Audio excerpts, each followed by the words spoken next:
Salut tout le monde, aujourd'hui épisode 8 du concept une vidéo pendant un mois et aujourd'hui je te présente mon volant de F3, c'est parti. On a le pit limit, ce qui va nous permettre quand on rentre au niveau des box, là du coup on va être limité à 60 km/h. Ici on a le bouton de communication pour parler avec notre ingénieur directement. Ici on a un bouton qui va servir à éteindre les alertes qu'on a sur le volant. Ici ce bouton là en fait on a deux pompes d'essence et si jamais on tombe en panne on peut basculer sur une autre pompe.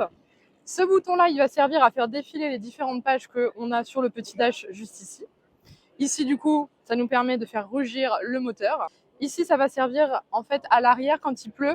On a des petites LED qui va clignoter rouge et ça permet d'être bien visible quand il pleut parce que la visibilité du coup est moindre. Et le bouton qui est juste ici, ça va permettre, en fait, c'est une sécurité, ça va permettre d'enclencher la marche arrière. Les palettes, du coup, on a celle de droite qui va servir à monter les rapports. Donc là, je passe la 1, la 2, la 3, la 4, etc.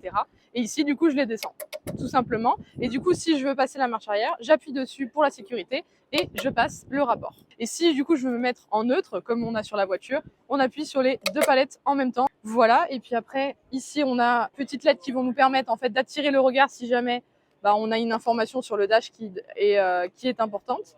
Et ici on a des LED en fait qui vont passer du vert au orange jusqu'au rouge pour nous dire quand est-ce qu'on doit passer le rapport. Donc voilà, abonne-toi à tous mes réseaux sociaux si c'est pas déjà fait. Si tu as des questions, n'hésite pas à les poser. Et surtout, moi je te dis à demain.